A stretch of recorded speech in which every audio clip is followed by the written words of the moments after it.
আসসালামু আলাইকুম friends, welcome to my channel. আজকে যে বিনসগুলো দেখাচ্ছি এগুলো হচ্ছে রাজমা বিনস। এগুলো নর্থ ইন্ডিয়ার সাইডে যেমন হিমাচল প্রদেশ, কাশ্মীর, পাঞ্জাব ওখানে খুবই ফেমাস এই রেসিপিটা, মানে রাজমার রেসিপি।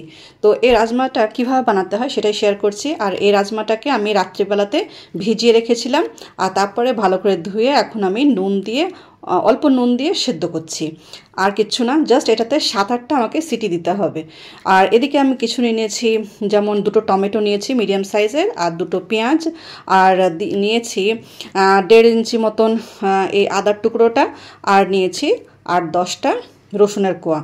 এগুলো সিম্পল আমি ঘরোয়া পদ্ধতিতে বানাচ্ছি। আপনি একদম রেস্টুরেন্ট স্টাইলের করলে পারে একটু এর পেঁয়াজ আর টমেটোর রেসিপি এটা বাড়িয়ে দেবেন, মশলাগুলো একটু বেশি দেবেন, যেভাবে রেস্টুরেন্টে বানানো হয়।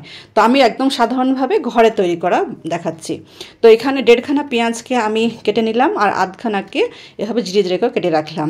আর আদাগুলোকে একটু কেটে নিয়েছি যেন পেস্ট করার সময় আদাটা গোটা হয়ে না থাকে আর কি। তো এইভাবে আমি সমস্ত মশলাগুলো, যেমন এখানে আদা, রসুন আর পেঁয়াজটা পেস্ট করে নিয়েছি, তার মধ্যে এবার আমি টমেটোটা দিয়ে দিলাম। তো সমস্ত আমার খুব ভালোভাবে পেস্ট হয়ে যাবে। আর এদিকে আমি করেছি কি, কড়াইয়ে গরম তেল বসিয়ে দিয়েছি 4 টেবিল চামচ মতন, আর তার মধ্যে দিয়ে দিচ্ছি জিরে, শুকনো লঙ্কা, তেজপাতা, আর একটি কালো এলাচকে ভেঙে দিয়েছি, মানে মুখটা ফাটিয়ে দিয়েছি আর কি। এগুলো খুব সুন্দরভাবে যখন ঘ্রাণ বেরিয়ে আসবে তখন এটার ভিতরে আমি দিয়ে দেবো যে কেটে রেখেছিলাম আধখানা পেঁয়াজ কুচোনো, সেটা আমি একবার দিয়ে দিচ্ছি। বেশ পেঁয়াজটা লাল লাল হয়ে আসবে তখন আমি দিয়ে দেবো বেটে রাখা সেই মশলাটা। আর এই মশলাটাকে আমি খুব ভালো করে ঢেকে ঢেকে কষাবো। মানে একদম ঢেকে কষালে কী হয়, জিনিসটা খুব সুন্দরভাবে কষানো হয়, মানে নিজের জলটাতেই খুব ভালোভাবে কষানো হয় আর কি, এক্সট্রা জল দেওয়ার কোনো প্রয়োজন পড়ে না।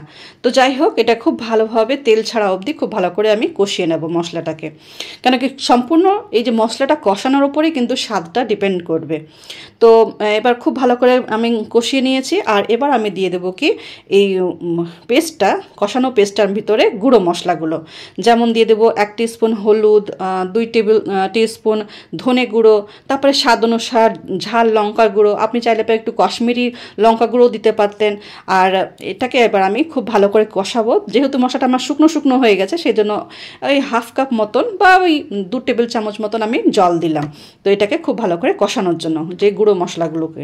তো এবার খুব ভালোভাবে গুঁড়ো মশলাটা কষানো হয়ে যাচ্ছে, দেখতেই পাচ্ছেন কীভাবে একদম শুকনো শুকনো আর খুব সুন্দরভাবে কষানো হয়ে গেছে। এবার আমি এটার ভিতরে দিয়ে দিচ্ছি 1 টিস্পুন ভর্তি করে কাসুরি মেথি। কাসুরি মেথিটা আমাকে আগেই দিতে হতো, কিন্তু যাই হোক আমি ভুলে গেছিলাম। তো এইটা যেহেতু পাঞ্জাবি স্টাইলের আমি রাজমা বানাচ্ছি, সেই জন্য এটাতে 1 টিস্পুন ভর্তি করে কাসুরি মেথি দিলাম। এবার কাসুরি মেথিটা দিয়ে খুব ভালো করে মশলাটাকে আবার আমি কষাচ্ছি। খুব ভালো করে যখন কষানো হয়ে যাবে, যখন আপনি কাসুরি মেথিটা মেশাবেন, অটোমেটিক্যালি একটা সুন্দর একটা ফ্লেভারে পুরো ঘর মমা করতে লাগবে।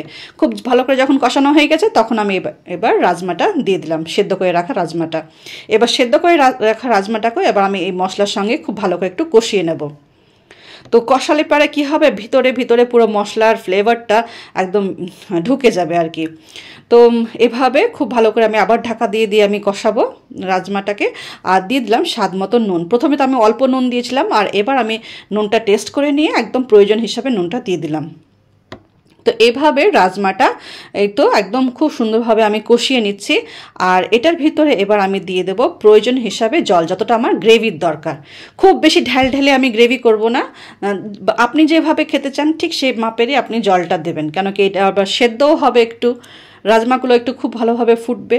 তো এভাবে আমি 1.5 কাপ মতন জল দিলাম। এবার এটা আরও 10-15 মিনিট খুব ভালোভাবে সেদ্ধ হোক। তো এবার আমি দিয়ে দিলাম জিরের গুঁড়ো, ভাজা জিরের গুঁড়ো, আর দিয়ে দিলাম গরম মশলার গুঁড়ো। এই টাইমে আপনি চাইলে পরে দিতে পারেন একটু আমচুরের গুঁড়ো, সাধারণত যেটা নর্থ ইন্ডিয়াতে আমচুরের গুঁড়োটা দেয়, কিন্তু আমরা যেইভাবে টক খাই না, তো সেই জন্য আমি আমচুরের গুঁড়োটা দিলাম না। জাস্ট এইভাবেই এটাকে সেদ্ধ করতে রেখে দিলাম। এই তো 10-15 মিনিট পর দেখতেই পাচ্ছেন কতটা সুন্দর একদম গ্রেভিগুলো ঢেলে না, একদম পারফেক্ট, মানে ঠিকঠাক আছে। এর ভিতরে এর থেকে বেশি জল দিলে পরে এটা ভালো লাগবে না।